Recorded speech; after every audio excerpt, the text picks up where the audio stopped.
Holidays-nale, adu namma GT Holidays da. GT Holidays, South India's #1 travel brand. You know you are special when you're with GT Holidays. Nainar நாகேந்திரனை வைத்து BJP ஏதேனும் அதிமுகவோட alliance போறதுக்கு root பார்த்துட்டு இருக்காங்களா? பேச்சுவார்த்தை நடத்த போறாங்களா? என்ன நடக்க போகுது? 4 பேருக்குள்ள மிகப்பெரிய போட்டி இருக்கு. யார் யாரு? ஒரு பக்கம் வந்து நம்ம தமிழிசை, ஒரு பக்கம் பார்த்தீங்கன்னா நம்ம இவர் நயினார், இன்னொரு பக்கம் அண்ணாமலை, இன்னொரு பக்கம் இவங்க ஒரு 3 பேருக்கும் மேலே ஒருத்தர் இருக்கார் கவர்னர். இந்த 4 பேருக்குள்ள தமிழ்நாட்டில் பிஜேபியின் முகமாக யார் காட்டப்பட வேண்டும்? சரி, இதில் மிகப்பெரிய போட்டி இருக்குது. மேலிடம் என்ன நினைக்குதுன்னா, சரி அண்ணாமலை வந்து சட்டமன்ற தேர்தலுக்காகத்தான் இந்த முனைப்பெல்லாம் காட்டினாரு, ஆனால் சட்டமன்ற தேர்தலுக்கு வாய்ப்பு கொடுத்துடலாம் அப்படின்ற எண்ணத்தில் அவங்க இருக்கிறாங்க. அதனால் இந்த போட்டிக்குள்ள அதிமுக கூட கூட்டணி வைக்கணும்னு ஒத்த காலில் நிற்கிறாங்க அமித்ஷாவும் நட்டாவும் மோடியும். அப்படியா? ஏதோ ஒரு வகையில் ஆமாம். இதை விட பெரிய முடிவில் என்ன இருக்காருன்னா, எந்த காரணத்தை கொண்டு பிஜேபி கூட ஒட்டும் கிடையாது உறவும் கிடையாதுன்ற முடிவில் எடப்பாடி பழனிசாமி தெளிவாக இருக்கு. மேலிடம் என்ன நினைக்குது, எப்படியாவது அதிமுக எடப்பாடி கூட கூட்டணி வச்சிடணும், ஏன்னா நம்மளுக்கு ஓபிஎஸும் டிடி விதிநகரம் ஒன்றும் வேலைக்கு ஆகாது. இத்தனையும் அதிமுக வந்து 2024 தேர்தலில் தோல்வி அடைஞ்ச பிறகும் அப்போ அதுக்கு இணக்கமாக பேசணும்னா நயினார் என்ன செய்கிறாரு, இப்போ என்ன தலைவராக போடுங்க, நான் ஈஸியாக பேசிடலாம், அவர்கிட்ட டைரெக்டாக பேசிடலாம். டைரெக்டாக அப்படி பேசுகிற அளவுக்கு எடப்பாடியார் இருக்காரு.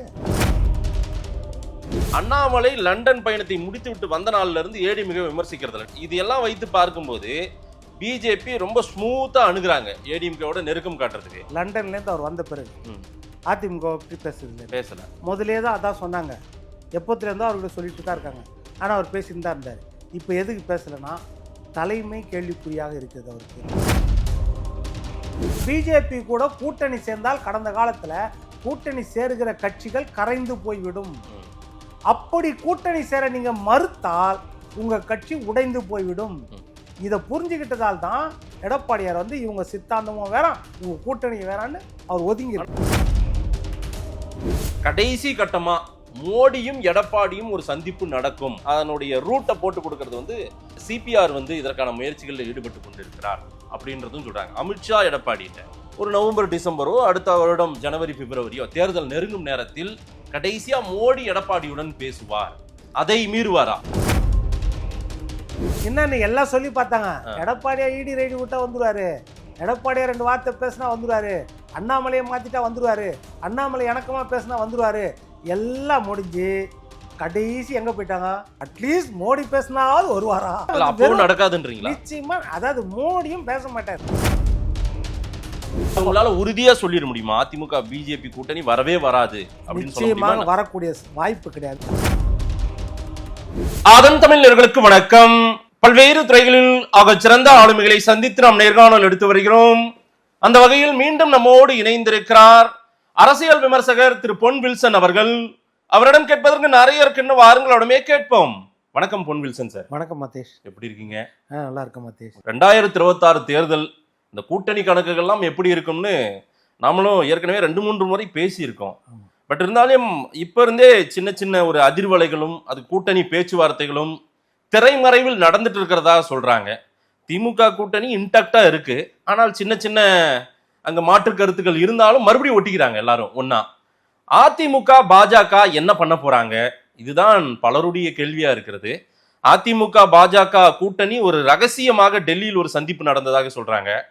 திரு நயினார் நாகேந்திரன் அவர்கள்கிட்ட கேட்குறாங்க, ரெய்டெல்லாம் விடுறீங்க எடப்பாடிக்கு வேண்டப்பட்டவர்கள்கிட்ட, ஒருவேளை மிரட்டுறீங்களா இல்லை கூட்டணிக்கான ஒரு ரூட்டை பிடிக்கிறீங்களான்னு கேட்டால் அதெல்லாம் ஒன்றும் இல்லை, மதிப்பிற்குரிய அண்ணன் எடப்பாடி அவர்களிடம் இபிஎஸ் அவர்களிடம் உட்காந்து பேசினாலே எல்லாம் சரியாக போயிடும், அதெல்லாம் கூட்டணி முடிஞ்சிடும் அப்படின்ற மனநிலையில் திரு நயினார் நாகேந்திரன் கடந்த கால அதிமுக வரலாறு இன்றைக்கும் எம்ஜிஆரின் தொண்டனாகவே இன்றைக்கும் தன்னை அடையாளப்படுத்தி கொண்டிருக்கிற நயினார் நாகேந்திரன் சொல்றாரு. ஏன்னா பிஜேபியில் இருந்தாலும் எம்ஜிஆருக்கெல்லாம் அவருடைய சோசியல் மீடியாவில் மரியாதை பண்றாரு, அம்மையார் ஜெயலலிதாவுக்கு மரியாதை பண்றாரு, ரொம்ப இணக்கம் அந்த பழைய நண்பர்கள்ல இவங்கெல்லாம்.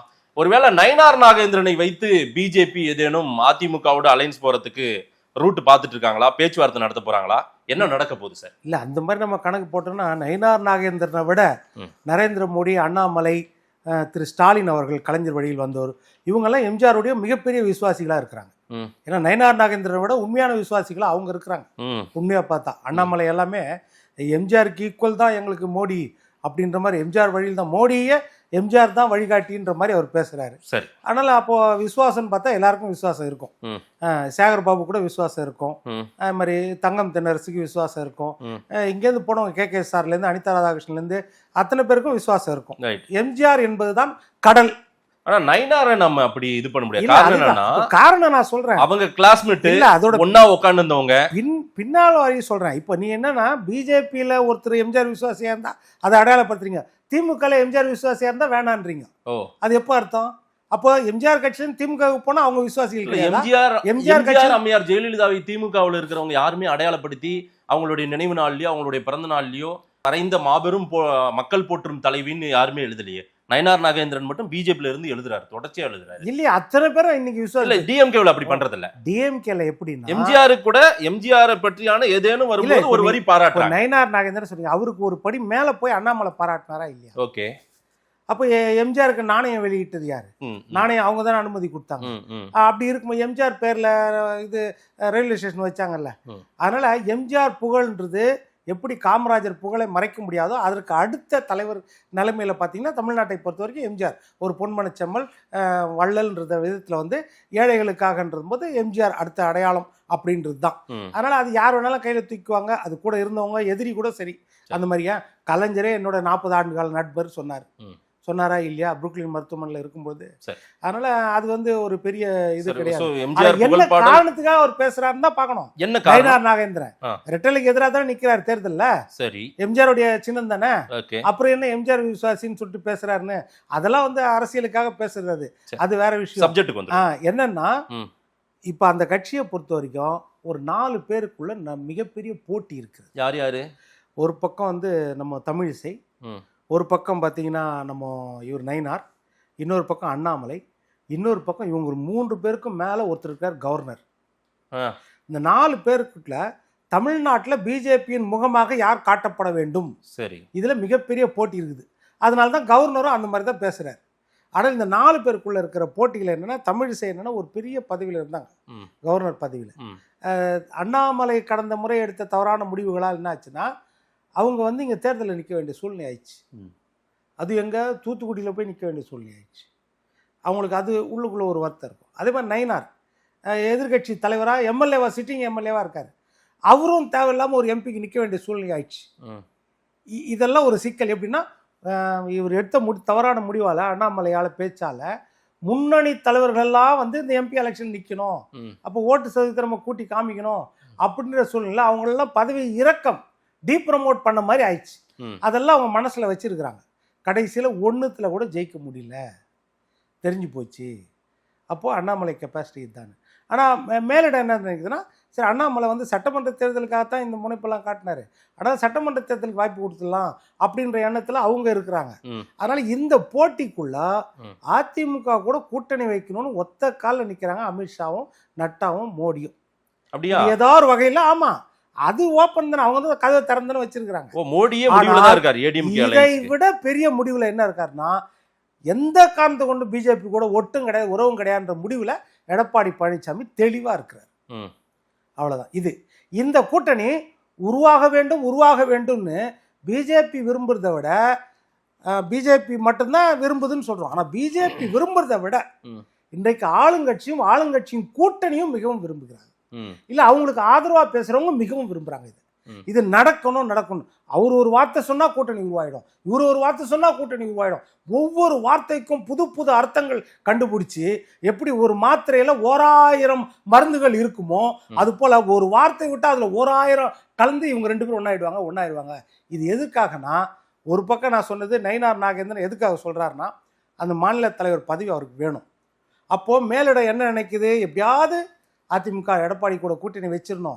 ஏன்னா நம்மளுக்கு ஓபிஎஸும் டிடிவி தினகரன் ஒன்றும் வேலைக்கு ஆகாது. அவங்களுக்கே தெரியுது, ஏதோ பேருக்கு நம்ம கூப்பிட்டு வச்சோம், ஆனால் அவங்களால ஒன்றுமே பண்ண முடியல. ஒரு சிறு தொண்டனை கூட அங்கேருந்து கொண்டு வர முடியல. இத்தனையும் அதிமுக வந்து 2024 தேர்தலில் தோல்வி அடைஞ்ச பிறகும் அங்கேருந்து ஒரு துரும்ப கூட அசைக்க முடியலையே. அப்போ இது வேஸ்ட். அப்போ நம்மளுக்கு எடப்பாடி தான் வேணும் அப்படின்ற முடிவில் அவங்க பார்க்குறாங்க. அப்போ அதுக்கு இணக்கமாக பேசணும்னா நயினார் என்ன செய்கிறாரு, இப்போ என்ன தலைவராக போடுங்க, நான் ஈஸியாக பேசிடலாம், அவர்கிட்ட டைரெக்டாக பேசிடலாம்.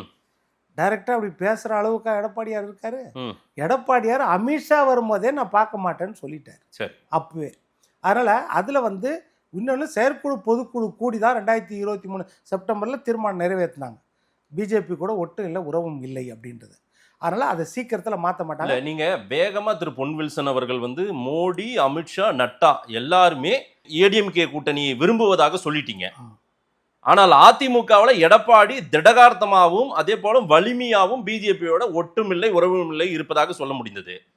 மற்ற சகாக்கள் என்ன மனநிலையில் இருக்காங்கன்னு உங்களால சொல்ல முடியலையே. மற்ற சகாக்கள்ல பல தலைவர்கள் திரு நயினார் நாகேந்திரனோடுவே தொடர்புலையும் நயினார் நாகேந்திரனோடு இணக்கமாகவும் ஒன்னும் எங்களுக்கு பிரச்சனை அண்ணாமலை தான், ஏற்கனவே நாங்க ஒரு முறை டெல்லிக்கு வந்தோம்ல அப்படின்னு எல்லாம் பேசியதாக தகவல்கள் வருது. இதெல்லாம் அதனால அண்ணாமலை தான் எங்களுக்கு பிரச்சனை. அண்ணாமலை மாற்றம் இருந்தால் அண்ணனை நாங்க சரி பண்ணிடுறோம், அண்ணங்கிட்ட நாங்க பேசுறோம், அதாவது அண்ணன் மீன்ஸ் எடப்பாடி அப்படின்னு அதிமுகவின் மூத்த தலைவர்கள், எடப்பாடிக்கு அடுத்த கட்டமா இருக்கிற தலைவர்கள் சொல்லி இருப்பதாக தகவல்கள் வருது. இல்லை இப்போ இதெல்லாம் எப்படின்னா, இப்போ ஒரு கௌரவமா சொல்லணும்னா யூகங்கள்னு சொல்லலாம். இல்ல, மோடி, அமித்ஷா, நட்டா மட்டும் ஏடிஎம்கே அலையன்ஸ் வேணும், அதை ஓப்பனா அவங்களே அறிவிச்சது தானே. எங்க அறிவிச்சிருக்காங்க? போன தேர்தலுக்கே கடைசி நிமிஷம் வரைக்கும் அமித்ஷாவும் நட்டாவும் சொன்னது என்னது, எங்கள் கதவுகள் திறந்திருக்கிறது, அதிமுக எங்கள் கூட்டணியில் வந்தால் நன்றாக இருக்கும்ன்ற அமித்ஷா ஓப்பன் ஸ்டேட்மெண்டா இல்லையா? சரி, அதை வச்சு தான் நம்ம பண்றோம். அதனால என்னன்னா, இந்த மாதிரி 2ஆம் கட்ட தலைவர் நம்ம சொல்றது வந்து யாரும் வெளிப்படையாக சொல்லாத வரைக்கும்,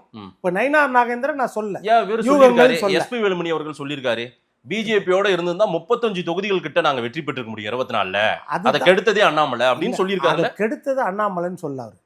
பிஜேபி கூட இருந்திருந்தால் கூட வெற்றி பெற்றிருக்க முடியும் அப்படின்றது சொன்னாரு. 35 தொகுதிகள் கிட்ட வெற்றி சொன்னாரு. அதாவது 24ல விருப்பம் இருந்திருக்கு, 26 கண்டிப்பா. 26 தேர்தல் என்னன்னா, அந்த நாடாளுமன்ற தேர்தல் வந்து மோடியா ராகுலான்ற தேர்தல். சரி, இப்ப நடக்க போது சட்டமன்ற தேர்தல். ரெண்டுத்துக்கும் மிகப்பெரிய வித்தியாசம். அவர் சொன்னது நாடாளுமன்ற தேர்தலுக்கு மட்டும்தான். அவர் சட்டமன்ற தேர்தலுக்கு சொல்ல, நாடாளுமன்ற தேர்தலுக்கு தான். அதற்கு பிறகு யூகங்கள் அடிப்படையில் இவர் பேசுறார் அவர் பேசுறான்றது, இது யூகமாகவும் இருக்கலாம், உண்மையாகவும் இருக்கலாம். நீங்க சொன்ன மாதிரி நம்ம வந்து ஆதாரம் இல்லாம நம்ம சொல்ல முடியாது. இருக்கலாம், உண்மையா இருக்கலாம். இல்ல, அதுதான் சொல்றேன். எப்படின்னா, இப்ப நம்ம வந்து யூகங்கள் அடிப்படையில் சொல்றோம், அனுமானத்தின் அடிப்படையில சொல்றோம். இல்ல சார், நீங்க பேசுங்க. ஒரு கட்சிக்குள்ள வந்து நிறைய பேசலாம், எவ்வளவு வேணாலும் பேசலாம். என்னன்னு, ஓபிஎஸ் மட்டும் சேர்த்துக்கலாம், வைத்தியலிங்கத்தை வேண்டாம், இல்ல ஜேசிடி பிரபாகரனை மட்டும் சேர்த்துக்கலாம், ஓபிஎஸ் வேண்டாம், இல்ல டிடி நமக்கு தேவையில்லை, இப்படியெல்லாம் வந்து ஒருத்தருக்கு ஒருத்தர் கருத்துக்கள் எதுனாலும் பேசிக்கலாம். அது இல்லை, யாரையுமே சேர்க்க வேணாம், இதெல்லாம் வேணாம், நம்ம நல்ல பாதையில் போயிட்டு இருக்குது, திருப்பி குழப்ப வேண்டாம், இப்படியும் பேசியிருக்கலாம். எல்லாமே இதெல்லாம் வந்து அதாவது அழுத்தம் கொடுக்கப்பட்டதா, இதை பற்றி வெளியே வந்து பேசப்பட்டதா, இதுதான் கேள்வி. ஒரு கட்சிக்குள்ள வந்து இணையாக இருந்த தலைவர்கள் எது வேணாலும் அவங்களுக்குள்ள கருத்து பரிமாற்றம் பண்ணிக்கலாம். ஒருத்தர் சொல்ற அவங்களை சேர்த்தா இப்ப நம்ம கட்சியை கெட்டு போயிடும்னு சொல்லலாம், ஒருத்தர் சும்மா சேர்த்தா பார்க்கலாமா என்ன செய்ய முடியும் அவங்களால இப்படி சொல்லலாம். இதெல்லாம் வந்து யூகங்கள் அடிப்படையில் இது நடந்திருக்கலாம், நடக்காம இருந்திருக்கலாம். சரி, நம்ம அனுமானத்தின் அடிப்படையில். ஆனா முடிவுகள் என்னன்றதை நம்ம பார்க்கணும். எடப்பாடி தான் எடுக்கணும் முடிவு. எடப்பாடி எடுக்கணும். எடப்பாடி கூட இணைந்து மொத்த பேரும் சேர்ந்து தானே எடுக்கிறாங்க. சரி, தீர்மானம் போடுறாங்கல்ல ஒவ்வொரு தடவையும், அதை நம்ம பார்க்கறோம். உங்களால உறுதியா சொல்லிட முடியுமா அதிமுக பிஜேபி கூட்டணி வரவே வராது அப்படின்னு சொல்ல முடியுமா? நிச்சயமாக வரக்கூடிய வாய்ப்பு கிடையாது. எதுக்கு நான் சொல்றேன்னா, நீங்க நல்ல ஒரு ஸ்ட்ராட்டஜிக்கலா பார்த்துக்கோங்க. தமிழ்நாட்டில் இன்றைக்கு இப்போ போன வாரம் வந்து தேர்தல் ஆணையர் என்ன அறிவிச்சாரு, 6,36,00,000 வாக்காளர்கள், அதுல 3,12,00,000 ஆண்கள், 3,24,00,000 பெண்கள். ரைட்டா? மொத்தம் இப்போ அடுத்த தேர்தலுக்கு பார்த்தீங்கன்னா எப்படியும் 6.5 கோடி வாக்காளர்கள் வந்துடும். 6.5 கோடி இருக்கும். 6.5 கோடி தமிழ்நாட்டில் 2011 கணக்கு பிரகாரம் பார்த்தீங்கன்னா சிறுபான்மை இஸ்லாமியர்களும் கிறிஸ்தவர்களும் மொத்தம் 12%. 2011, அதாவது சிலர் வந்து வெளியே சொல்லாமல் கூட இருப்பாங்க. அப்படி பார்த்தா சராசரியாக பார்த்தா கூட 15% சிறுபான்மை இஸ்லாமியர்களும் கிறிஸ்டியன். இதுதான் ஸ்ட்ராட்டஜி, வேற எதுவும் கிடையாது. எடப்பாடியார் வந்து அவங்க ஸ்ட்ராட்டஜி என்னன்னா இதுதான். 15% ஓட்டு சிறுபான்மை ஓட்டு, கிட்டத்தட்ட 9,75,00,000 ஓட்டு, 1 கோடி ஓட்டு, 6.5 கோடி ஓட்டில் 1 கோடி ஓட்டு முஸ்லீம் கிறிஸ்டின் ஓட்டு. இந்த 1 கோடி ஓட்டில் 60 லட்சம் ஓட்டு பதிவாகும், 40 லட்சம் ஓட்டு பதிவாகாதுன்னு வச்சுக்கோங்க, 60% வச்சுக்கோங்க. 60 லட்சம் ஓட்டில் கடந்த 2019, 2021, 2024 தேர்தலில் பார்த்தீங்கன்னா கிட்டத்தட்ட 50 லட்சம் ஓட்டு வந்து திமுக கூட்டணிக்கு போயிருச்சு. சரி, திமுக கூட்டணிக்கு 50 லட்சம் ஓட்டு போயிடுச்சு. ஒரு 10 லட்சம் ஓட்டு அங்கங்கே கொஞ்சம் சதுரி இருக்கும். சரி, இப்போ காலகாலமாக ஜெயலலிதா அம்மா காலத்துலேருந்து வந்தது எப்படின்னா கிட்டத்தட்ட 35 லட்சம் ஓட்டு வந்து சிறுபான்மை ஓட்டு அதிமுக பக்கம் வரும். ஒரு 30 லட்சம் 25 லட்சம் ஓட்டு வந்து திமுக பக்கம் போகும். இந்த முறை என்னன்னா அந்த ஒட்டு மொத்தமாக அவங்க அள்ளிட்டாங்க. ஆனால் வாக்கு சதவீதம் பார்த்தீங்கன்னா 2021 தேர்தலில் திமுக வாங்கினது 1,74,00,000 ஓட்டு, அதிமுக வாங்கினது 1,54,00,000 ஓட்டு. 2 பேருக்கும் வித்தியாசம் 20 லட்சம் ஓட்டு தான். அந்த 20 லட்சம் ஓட்டில் 50 லட்சம் ஓட்டு வந்து சிறுபான்மை ஓட்டு. திமுக கூட்டணி 10 கட்சி கூட்டணி, அது காங்கிரஸுக்கு வந்திருக்கலாம், திமுக வந்திருக்கலாம், பாட்டாளி மக்கள் இது நம்ம விடுதலை சிறுத்தைகளுக்கு வந்திருக்கலாம், கம்யூனிஸ்ட் வந்து ஆக மொத்தத்தில் வந்து கிட்டத்தட்ட வந்து 50 லட்சம் ஓட்டு அங்கே. அப்போ வித்தியாசமே 20 லட்சம் ஓட்டு. இல்லை சார், நான் என்ன கேட்குறேன், நீங்கள் சூப்பராக கணக்கீடு டேட்டா எடுத்திருக்கீங்க. சிறுபான்மை மக்களின் ஓட்டு வேணுன்றதுக்காக தான் பிஜேபி கூட்டணி வேணான்ற முடிவில் அதிமுக வந்ததாக எல்லாருமே அதை தான் நம்புறாங்க. அதுதான் உண்மையும் கூட. நாடாளுமன்ற தேர்தலில் 7 டெபாசிட் போயிருக்கு சார் அதிமுக. அதான் நான் மறுபடியும் சொல்றேன், பெரிய வீழ்ச்சி அடைஞ்சிருக்கு. 26 தேர்தல் நீங்க என்ன சொல்லுவீங்க? ஸ்டாலின் வர்சஸ் எடப்பாடி தேர்தல், இது திமுக வர்சஸ் அதிமுக தேர்தல். ஆனால் அதிமுகவை பொறுத்தவரையில் யார் இப்ப கூட்டணிக்கு ரெடியா வரன்னு தயாரா இருக்காங்க? திமுக கூட்டணியில என்ன சலசலப்பு நடக்கணும்? திரு வேல்முருகன் மிகப்பெரிய அதிருப்தியை வெளிப்படுத்தினாரு. மறுபடியும் இது எங்க கட்சி, எங்க தாத்தா வளர்த்த கட்சி, நான் எங்க முன்னோர்கள் கட்சிங்க, அதனாலதான் உரிமையா கேட்கறேன் அப்படின்னு சொல்லிட்டு மகேஷ், அன்பில் மகேஷோட கை கொடுத்து நல்லா நட்பா இருக்காரு. அதுக்கப்புறம் இணக்கமா போறாரு அவரு. அப்படி யாரையுமே இந்த பக்கம் ஒரு முகாந்திரமே இல்லாம இருக்கு சார். அப்படின்னா விஜய் ஒரு ஆப்ஷன் வந்த பிறகாக கூட்டணின்றது தேர்தல்ல ஒரு அம்சம். எல்லாருமே வந்து அந்த கூட்டணி கூட்டணி கூட்டணி தான் ஒரு பேசு பொருளா ஒரு இமேஜை கிரியேட் பண்றாங்க. அதாவது ஜெயலலிதா அம்மா கூட மிகப்பெரிய கூட்டணி இருக்கும்போது ஜெயலலிதா அம்மா தோத்துருக்குறாங்க. அதே 2006 தேர்தலில், அதே வந்து 2011 2014 தேர்தலில் வந்து கூட்டணியே இல்லாமல் ஜெயிச்சிருக்கிறாங்க. இது நடந்திருக்குது. 2006 தேர்தலில் பார்த்தீங்கன்னா அதே மாதிரி திமுக பக்கம் பார்த்தீங்கன்னா திமுக வாங்கினது 26% ஓட்டு. நீங்க அந்த கூட்டணி தான் நடக்கிற விஷயத்தை பேச இல்ல. என்னன்னா நீங்க அம்மையார் ஜெயலலிதாவுக்கு பின்பு நடக்க வேண்டியதை நம்ம பேச வேண்டியதா இருக்குது. அதிமுக விஷயத்துல அதிமுக 38-40% கிட்ட வரைக்கும் வாக்குகள் இருந்தது, கரெக்டுங்களா? 38 இன்னைக்கு வெறும் 20 வந்திருக்கு, 20 21 வந்திருக்குது. இந்த நிலைமைக்கு பின்னடைவில் இருக்கிற ஒரு அதிமுகவை மீட்டு ஒரு அதிகாரத்துக்கு வரணும் அப்படின்னு எடப்பாடி நினைச்சால் கூட்டணி நம்பி பயணித்தால் மட்டும்தான் முடியும். ஏன் தனித்து நின்றா இல்ல? அதுதான் சொல்றேன் நான். இப்போ போன தேர்தல் எடுத்தீங்கன்னா அதே நாடாளுமன்ற தேர்தலுக்கும் சட்டமன்ற தேர்தலுக்கும் எவ்வளவு பெரிய வித்தியாசம் இருந்துச்சு. நாடாளுமன்ற தேர்தல் இந்த வாங்கின ஓட்டு வந்து திமுக கூட்டணி வாங்க முடியல. 53.5% வாங்கினது 45% எப்படி குறைஞ்சது சார்? இல்ல, அதே அதிமுக சொல்றேன். அதிமுக என்ன செஞ்சுன்னா அதே தேர்தலில் 30% 2019 இதே பிஜேபி கூட்டணியில் 30% 2019 நாடாளுமன்ற தேர்தலில். அதே 2021 நீங்க எடுத்தீங்கன்னா 2 வருஷத்திலேயே 3 வருஷத்திலேயே 40% 10% கூடுது. இப்போ அதை தான் நான் சொல்றேன். 20-40 ஆகுது பெரிய விஷயம் கிடையாது. வலிமையான கூட்டணியில் இருக்காங்க. கூட்டணிக்காக நான் சொல்ல வரல. நீங்க சொல்லுங்க. இப்போ நான் சொல்றேன் கேளுங்க. அதை தான் நான் சொல்ல வரேன். என்னன்னா திமுக கூட்டணி ஓட்டு சரியும் போது அதிமுக கூட்டணி ஓட்டு அதிகமாகல. இப்ப அதிமுக கூட்டணின்றது இப்ப நீங்க வந்து கூட்டணியை பற்றி இப்ப நம்ம பெருசா பேசவே முடியாது. வெறும் அனுமானின் அடிப்படையில் தான் பேசுறோம். இன்னைக்கு எடுத்துக்கிட்டீங்கன்னா இந்த பக்கம் எடுத்துக்கிட்டீங்கன்னா இன்னைக்கு விடுதலை சிறுத்தைகள் என்னாச்சு? அவங்களுடைய ஆணி வேர் அசைத்து பார்க்கப்படுகிறது வேங்கை வயல்ல. அவங்களுடைய வேர் என்னது? அவங்க கட்சியோட சித்தாந்தம் என்னது? அந்த சித்தாந்தம் 3 வருடங்கள் 2 வருடம் கழிச்சு அசைத்து பார்க்கப்படுகிறது. நீங்களே தான் தப்பு செய்தீங்கன்னு. அப்போ அவங்களுக்கு எவ்வளவு பெரிய இக்கட்டங்க. அவர் மட்டும் ஓட்டு விழுந்துடும், தொண்டர்கள் ஓட்டு விழுமா? இதை கண்டுபிடிக்கிறதுக்கு 2.5 வருஷம் ஆச்சு. என்னையோட நீங்க நிறைய அனலைஸ் பண்ணுவீங்க. நான் அப்படியே சொல்றேன். ஏன்னா பிசிகா எவ்வளவு அதிர்வலைகளை சந்தித்திருக்கிறது கடந்த 3 மாசம். கொஞ்சமாவது ஒரு சிம்டம்ஸ் அறிகுறி அதிமுகவை பாராட்டியோ அதிமுகவுக்கு நெருக்கம் காட்டி எதையாவது பேசியிருக்கா சார்? ஏன் சார் இப்படி? நான் வீட்டுக்கு வெளியே வரணும் எங்க சொன்னேன்? அத நீங்க கூட்டணி கணக்கு தப்பா போடுறீங்களான்ற. சமரசம் தலைவர்களுக்குள்ள நடக்கும், தொண்டர்களுக்குள்ள அந்த ஊர்ல இருக்கிறவங்க போட்டுருவாங்களா? அந்த ஊர்ல இருக்கிறவங்க நான் கேக்குது பதில் சொல்லுங்க. இதை போடுவாங்களா? அந்த ஊர்ல இருக்கிறவங்க திமுக கூட்டணிக்கு போடுவாங்களா? நீங்க சொல்லுங்க. அது 1000 ஓட்டு 500 ஓட்டு. அதே மாதிரி சாம்சங் தொழிலாளர்கள் எவ்வளவு பெரிய போராட்டம். அந்த போராட்டத்துக்கு கிட்டத்தட்ட ஒரு மாசம் கழிச்சு ஒரே நாள்ல டென்ட் எல்லாம் பிரிச்சு போட்டாங்களா இல்லையா? இன்னைக்கு வரைக்கும் யூனியன் ஆரம்பிக்க முடியல அங்க. அப்ப இது யார் சமரசம் பண்றா? அடுத்து என்ன சொல்றேன், இப்ப அந்த சாம்சங் தொழிலாளர் பிரச்சனைல சுத்தி இருக்கிற 28 தொழிற்சாலைகள்ல இருக்கிற ஆயிரக்கணக்கான தொழிலாளர்கள் 30ஆம் தேதி நாங்க ஆர்ப்பாட்டம் நடத்துவோம் சப்போர்ட் பண்ணினாங்க. அவர்களை அப்படியே ஆர்ப்பாட்டம் பண்ணாமல் நசுக்கியது யார்? இப்ப இந்த ஓட்டு கன்வர்ஷன் எப்படி வரும்? இல்ல நீங்க என்ன சொல்றீங்க, இஷ்யூவை மையப்படுத்தியே பேசுறீங்க. நிச்சயமா இந்த இஷ்யூவே அதிமுகவை வெற்றி பெற வைத்து விடும். இப்ப நீங்க ஒண்ணு வேணாம், 6 லட்சம் கோடியா 6 லட்சம் பேர் வந்து அரசு ஊழியர்கள் என்ன சொன்னாங்க? அரசு ஊழியர்கள் சங்கத்துல என்ன சொன்னாங்க? திமுக எதிர்கட்சியாக இருக்கும்போது மிகச் சிறப்பாக வேலை செய்கிறார்கள், அவர்களை நாங்கள் எதிர்கட்சியாகவே இந்த தேர்தல் வைக்க போகிறோம் சொன்னாங்களா இல்லையா? நம்ம ஸ்ட்ராட்டஜி அடிப்படையில் தான் பார்க்குறோம் நம்ம. அதே மாதிரி போக்குவரத்து தொழிலாளர்கள் இப்போ என்ன மினி பேருந்து எல்லா இடத்துலையும் சார் தேர்தல்னாவே எனர்ஜி டானிக் எல்லாம் வேலை செய்யுது சார். அதனால ஆமா இப்போ நீ அதை மட்டும் தான் நம்பி இருக்க. இப்போ நீங்க சொல்றது கரெக்ட் பார்த்தீங்களா? இப்போ இதை பேசுனீங்கன்னா சரி என்னன்னு, அப்போ அதிமுக எனர்ஜி டானிக் கொடுக்குமா, திமுக எனர்ஜி டானிக் கொடுக்குமா, இதுதான் பேச்சு. அப்படின்னா அப்போ என்னன்னா அதிருப்தி ஓட்டுகள் பெரிய பிரச்சனை கிடையாது, கூட்டணி பெரிய பிரச்சனை கிடையாது, அதே மாதிரி மக்கள் தேர்தல் வாக்குறுதி நிறைவேற்றாது பெரிய பிரச்சனை கிடையாது. அப்போ எனர்ஜி டானிக் மட்டும்தான் வேலை செய்யும்.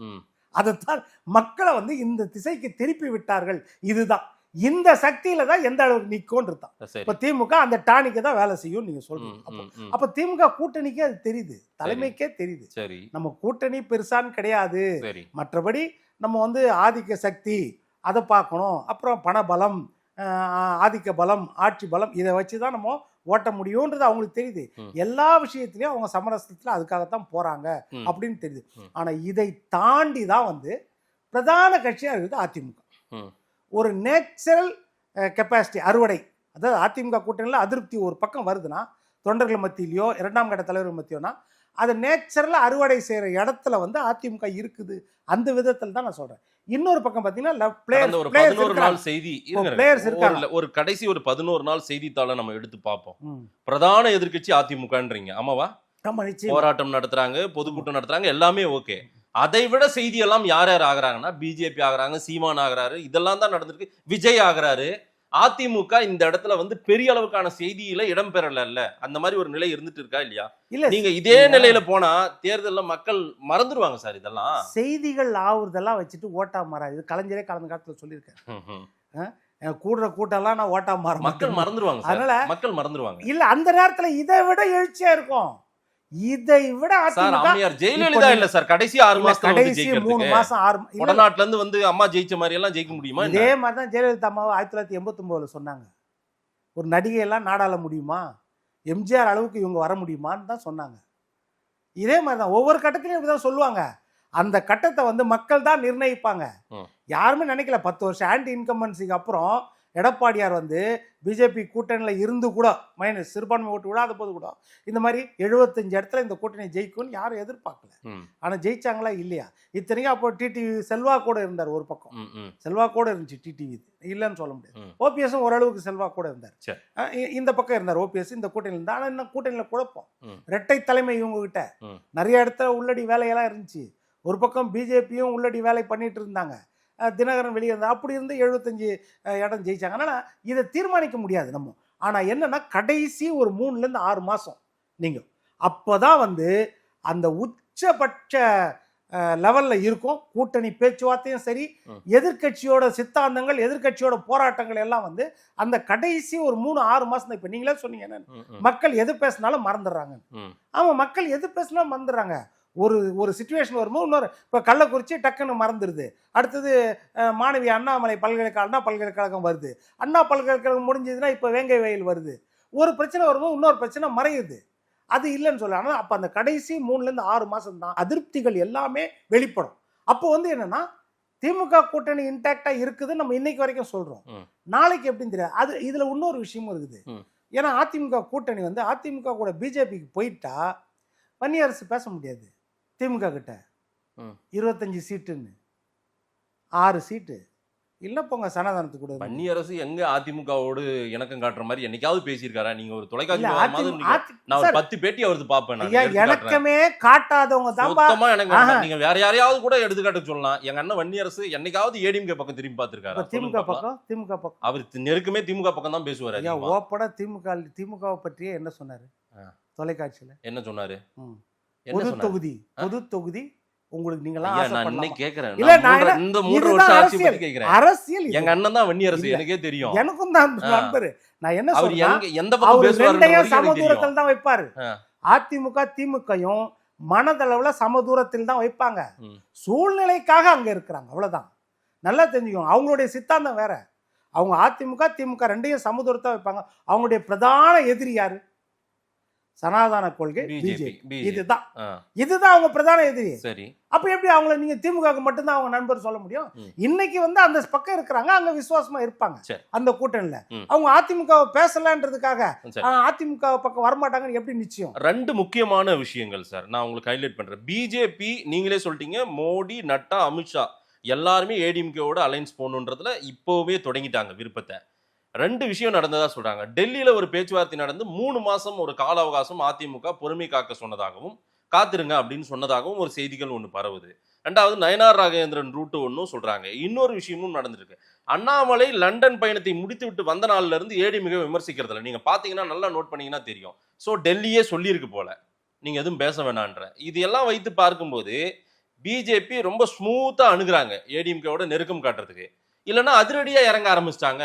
ஒரு மிரட்டும் துணியோ அல்லது வேறு ஏதேனும் வேறொரு அரசியலோ ஒரு இடி அரசியல், ஐடி அரசியல், இதெல்லாம் பல மாநிலங்களில் நடந்திருக்கு, இங்கேயும் நடந்திருக்கு. அப்படி ஏதேனும் நடந்தால் அதை எதிர்கொள்ள ஏடிஎம்கே தயாரா இருக்குமா? இப்ப நீங்க சொன்ன விஷயத்துக்கு வர, லண்டன்ல இருந்து அவர் வந்த பிறகு அதிமுக பற்றி பேசல. முதலே தான் அதான் சொன்னாங்க. எப்பத்துல இருந்தோ அவர்கிட்ட சொல்லிட்டு தான் இருக்காங்க. ஆனா அவர் பேசிட்டு தான் இருந்தாரு. இப்ப எதுக்கு பேசலன்னா, தலைமை கேள்விக்குறியாக இருக்குது அவருக்கு. தலைவர் பதவியே இவரை காலி பண்றதுக்கு எதை பிரதான காரணமா அங்க மேல இடத்துல வைக்கிறாங்க? கூட்டணி. நம்ம தமிழிசையும் நயினாரும் இல்ல வானதி அக்காவும் ராம சீனிவாசனும் எதை வைக்கிறாங்க? கூட்டணி தான். இப்ப நாங்க பேசுவோம், நீங்க உங்களுக்கு நாங்க ஒத்துழைப்போம் அதிமுக கூட்டணிக்கு, இவரை எடுத்துருங்க, இந்த எண்ணம் இருக்குமா இல்லையா? சரி, இதுவும் நம்ம அனுமானத்தில் தான் சொல்றோம், நமக்கு தெரியாது. ஆனா இதுதானே கரெக்டா? அப்ப அந்த நேரத்துல இந்த காயை தான் இவங்க நகர்த்துறாங்க. அந்த காயை நம்ம ஏன் வைக்கணும்னா அவர் மென்மையா போறாரு. இதுல மாட்டாம தப்பிக்க முடியுமா? இது நீங்க சொல்ற இப்போ ஒரு பக்கம் அழுத்தம், ஒரு பக்கம் கேள்வி, இதுல மாட்டாம தப்பிக்க முடியுமா? இண்டிவிஜுவலா ஆமா நாங்க இப்படிதான் நிப்போம் அப்படின்னு எடப்பாடி பெருக்கிற உறுதியிலே அப்ப நிக்க முடியுமான்றதை விட அதே சிங்க கர்ஜனையோட நிப்பாரான்னு நீங்க கேட்கலாம். ரைட்டா? ஒருவேளை நாளைக்கு அண்ணாமலை அறிவிக்கப்பட்டால் தலைவராக நீங்க ஏத்துக்கிறீங்களா? அப்போ ஒரு சிங்கமாக எடப்பாடியார் நிக்கிறாருன்னு அப்ப ஏத்துக்க முடியுமா? அதுக்கு மேல பேச்சுவார்த்தை இருக்காதுல்ல. சரி, இப்ப இதை சொல்லுங்க. இப்ப நீங்க சொன்ன மாதிரி ஒருவேளை நயினாரை போட்டாங்கன்னா இந்த யூகத்தை பற்றி நம்ம பேசலாம். சரி, என்னன்னு இப்போ அவர் சொன்ன ட்ராக்லயே போகுது அப்படின்னு. இல்ல வானதியை போட்டாங்க, தமிழிசை போட்டாங்கன்னா கூட நீங்க சொன்ன ட்ராக்ல, ஏன்னா தமிழிசை கடந்த காலத்துல சொல்லியிருக்காங்க அதிமுக கூட்டணி இருந்திருக்கலாம் அப்படின்னு. அதனால நீங்க சொல்லலாம். ஒருவேளை அண்ணாமலை அறிவிக்கப்பட்டார், அதோட இந்த யூகத்துக்கு முடிவு கட்டிடலாமா? அடுத்தது திமுக கூட்டணி பற்றி பேசலாமா? அப்பனா இப்ப இதுதானே உண்மை. இப்ப யதார்த்தமா என்னன்னா, எடப்பாடியார் கண்ணசைவு காட்டாததால மறுபடியும் அண்ணாமலையே போட்டாங்க அப்படின்றதால. அதாவது நீங்க சொன்ன மாதிரி இல்ல இருக்கலாம். ஒரு பக்கம் பாத்தீங்கன்னா ஆளுங்கட்சியின் அழுத்தம் பிஜேபி எல்லா இடத்துலயும் செய்யும். பிஜேபி மாதேஷ், நீங்க உண்மையா மனசாட்சி பிரகாரம் சொல்லுங்க, பிஜேபி அதிமுக கூட்டணி வைக்கிறது கைகோர்க்க நினைக்கிறதா கைப்பற்ற நினைக்கிறதா? இப்ப இதுக்கு பதில் சொல்லுங்க. கைகோர்க்க நினைக்கிறதா கைப்பற்ற நினைக்கிறதா? ஒரு கட்சி அதிமுக அதிமுக கைக்குள்ள வைக்கணும்னு கூட நினைப்பாங்க. அதுதான் கைப்பற்ற நினைக்கிறதா? அது அவ்வளவுதான், வேற என்ன விஷயம்? கடந்த காலம் நம்ம வரலாறுல பார்த்தோம் இல்லையா? ஓபிஎஸ் எடுத்துட்டு கடந்த தேர்தலோட தேனி தொகுதியில டிடிவி தினகரன் மேடையில வச்சு உட்கார வச்சு ஓபிஎஸ் அண்ணாமலை என்ன சொன்னாரு? இந்த தேர்தல் முடிஞ்ச உடனே மொத்த அதிமுகவும் தினகரன் கைக்கு வந்துரும் சொன்னாரா இல்லையா? அப்ப என்ன அர்த்தம்? ஆனா இதுல இன்னொரு கூடுதலான விஷயம், டெல்லிக்கு போன தினகரன் அதற்கு பிறகு வந்த பிறகு அதிமுக பிஜேபி என்டி அலையன்ஸ்குள்ள வரணும்னு அவரும் ஒரு ரெக்வஸ்ட் பண்ணி, இதுவும் அப்படிதான் அலையா விருந்தாளி. எப்படின்னா பிஜேபியோட தலைமை, பிஜேபி கூட்டணி தலைமை பிஜேபி தான், அதுதான் முடிவு எடுக்கணும். அதிமுக வந்தா நல்லா இருக்கும்னு சொன்னா பரவாயில்ல, அதிமுக வந்தால் நான் ஆட்சேபனை தெரிவிக்க மாட்டேன், நான் ஏற்றுக்கொள்கிறேன்னா இவர் கூட்டணி தலைவராக இவர் ஏற்றுக்கிறதுக்கு ஒரு விஷயம். ரெண்டாவது விஷயம், எப்படி அழைக்கிறாங்க அப்படின்னா, இவர் என்ன மேலிடத்துக்கு கணக்கு காட்டுறதுக்காக, அப்பா நீங்கள் சொன்ன மாதிரி நானும் கூப்பிட்டுட்டேன் அப்படின்னு கணக்கு காட்டுறதுக்காக என்ன சொன்னார்னா, என் கூட்டணிக்கு வரலன்னா நீங்கள் அழிஞ்சு போயிடுவீங்க, என் கூட்டணிக்கு வந்துருங்க. இதான் அழைப்பு. சொல்லுங்க, என் கூட்டணிக்கு வரலன்னா அதிமுக அழிஞ்சு போயிடும். சரி, அதனால கூட்டணிக்கு வாங்கன்னு அழைக்கிறது அழைப்பு. அதான் என்னன்னா, அவர் வந்துட்டா இவரோட முக்கியத்துவம் குறைஞ்சிரும். சரி, தினகரன் முக்கியத்துவம் குறைஞ்சிரும். அவர் அதை பார்ப்பாரு. சரி, தன்னுடைய முக்கியத்துவம் இந்த கூட்டணியில் குறைஞ்சிரும். தன் மேல ஏகப்பட்ட வழக்குகள் இருக்கிறது. இந்த பிரச்சனையெல்லாம் வந்து முக்கியத்துவம் குறைஞ்சிரும். ஏன்னா கடந்த காலத்துல நம்ம 2 பேரையும் கழட்டி விட்டு எடப்பாடியை தான் பக்கத்துல ரைட் ஹேண்ட்ல நிக்க வச்சுக்கினார் மோடி.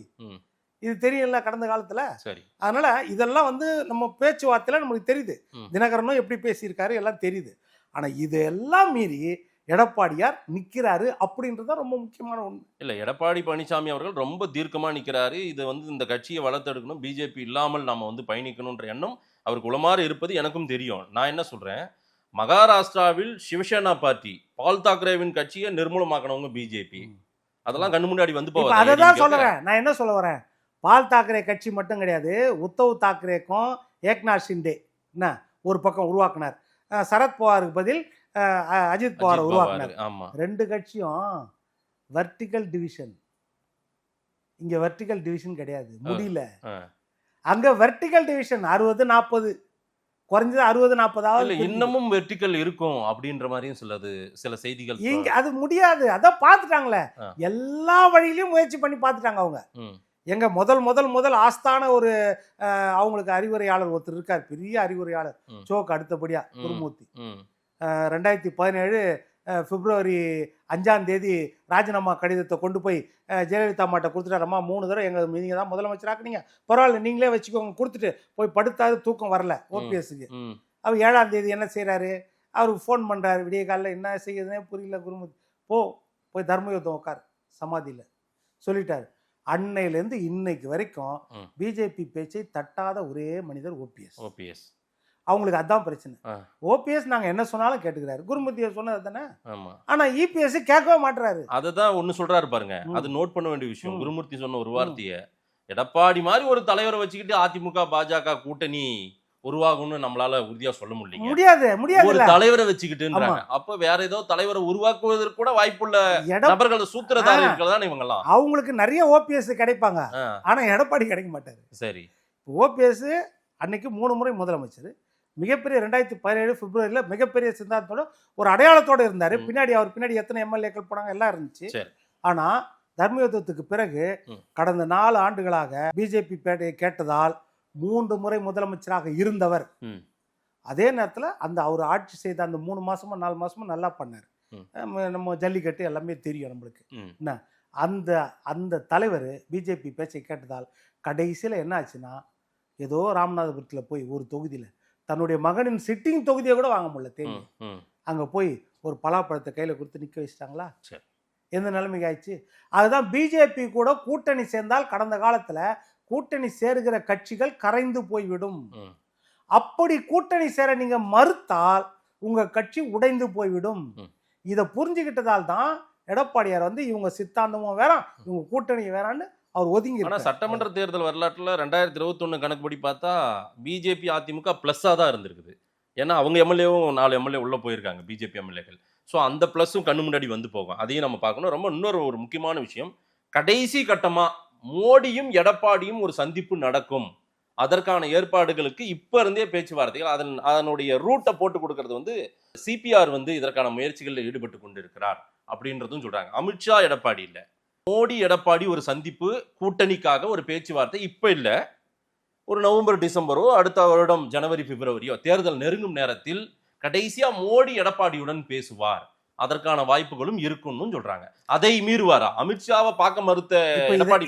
பேசுற பத்திரிகை எல்லாமே பிஜேபி ஆதரவு பத்திரிகை, அப்ப ஊடகவியாளர்கள் எல்லாமே என்னன்னா, எல்லா வழியிலையும் முயற்சி பண்ணி நாம சொன்னதெல்லாம் பொய்யாயிருச்சு, ரொம்ப நம்மளுக்கு அசிங்கமா இருக்குது, என்ன அனுமானிச்சாலும் இது ஒத்து வரல, கடைசியா இதை ஒரு பிட்டை நம்ம போட்டு பார்ப்போம், மோடியும் எடப்பாடியா சந்திப்பாங்க, இதை ஒரு பிட்டை போட்டு பாக்குறாங்க. ஆனா அதுவும் மோடிக்கு விருப்பம் இருக்கு, நீங்களே தானே சார் சொன்னீங்க. சார் விருப்பம் எல்லாருக்கும் இருக்குது. அதுதான் சார் கடைசியா எடப்பாடியிடம் நானே பேசுறேன். இல்ல இப்ப இவங்க எல்லாம் வானதியால இருந்து அத்தனை பேருக்கும் தமிழ்நாட்டை பொறுத்த வரைக்கும் அத்தனை 2ஆம் கட்ட தலைவர்களுக்கும் இருக்குது. ஏன் சொல்லுங்க, எது கனி கொடுக்கிற மரம்? அதாவது அந்த மரத்துல போய் பறவைகள் உட்கார விரும்புமா இல்லையா? தமிழிசை நான் சொல்லிடுறேன். தமிழிசை சவுந்தரராஜன், வானதி ஸ்ரீனிவாசன், ப்ரொஃபசர் ஸ்ரீனிவாசன் இவங்க எல்லாருமே வந்து அலைன்ஸ் வேணும்னு நினைக்கிறாங்க ஏடிஎம்கேவோட. இவங்களே கடைசி கட்டமா என்ன சொல்றாங்க அப்படின்னா, நம்ம பிஎம் பேசினா, மோடி அவர்கள் பேசினா எடப்பாடி கிட்ட இது நடக்க சாத்தியம் இருக்கு அப்படின்ற ஒரு மெசேஜையும் டெல்லிக்கு போட்டிருக்காங்க. அதுதான் கடைசி கட்டத்துக்கு வந்துட்டாங்க அவங்க. ஆமா ஆமா. என்னன்னு எல்லாம் சொல்லி பார்த்தாங்க. எடப்பாடியா இடி ரைடு விட்டா வந்துருவாரு, எடப்பாடியா 2 வார்த்தை பேசினா வந்துருவாரு, அண்ணாமலையை மாத்திட்டா வந்துருவாரு, அண்ணாமலை இணக்கமா பேசினா வந்துருவாரு. எல்லாம் முடிஞ்சு கடைசி எங்க போயிட்டாங்க? நம்ம அட்லீஸ்ட் மோடி பேசினாவது வருவாரா? இப்ப அதுக்கு மோடி கிட்ட போய் நிப்பாங்க. எப்பா நீங்க பேசுங்க, நீங்க பேசினா தான் வருவாரு. அதனால இதெல்லாம் நடக்காதுன்றீங்களா? நிச்சயமா. அதாவது மோடியும் பேச மாட்டாரு. அதாவது மோடி எப்படி பேசுவாரு நீங்களே சொல்லுங்க. மோடி எப்படி பேசுவாரு? நம்ம யதார்த்தமா திங்க் பண்ணணும். இப்போ மோடி பேசுவாரா? அதாவது ஒரு விருப்பம் இல்லாத தலைவர்கிட்ட மோடி பேசி அழுத்தம் கொடுப்பாரா? இது நடக்கிற காரியமா? ஒருவேளை பேசி ஒரு மாடான்ட்டாருன்னா அவருக்கு எவ்வளவு அசிங்கமாகும்?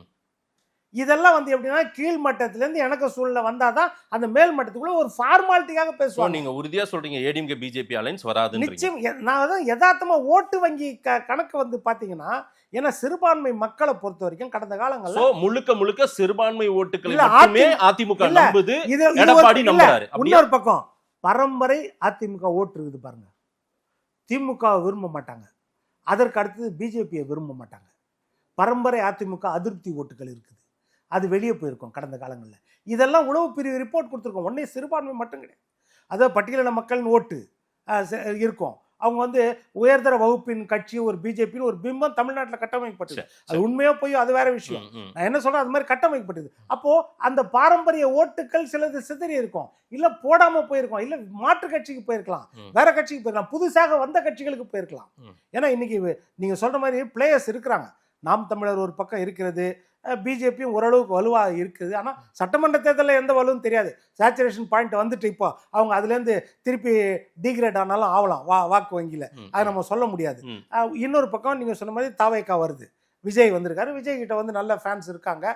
அது ஓட்டு கன்வர்ஷன் எந்த அளவுக்கு இருக்கும்னு சொல்ல முடியாது. பட் இதெல்லாம் எப்படின்னா தேர்தல் நேரத்தில் இதோட முடிவுகள் தெரியும். சரி, எப்படி வரும்ன்றது. இப்ப அதுதான் திமுக என்ன விரும்புனா, தேர்தல் நேரத்துல கூட உங்களால பிஜேபி ஏடிஎம்கே அலைன்ஸ் மறுபடியும் வராதுன்றது வராது. நிச்சயமா வராது 100% வராது. இதுதான் வரக்கூடிய வாய்ப்பே கிடையாது. இதுதான் சப்ஜெக்ட். நீங்க சொல்லியிருக்கீங்க, நீங்க சொல்ல கணக்கீடெல்லாம் மக்கள் ஆமா இதுதான் நடக்கும் அப்படின்னு அவங்களும் சொல்றாங்களான்னு பார்ப்போம். நேரில் வந்து நேரம் கொடுத்து பேசியதுக்கு நன்றி திரு பொன்வேல் சார்.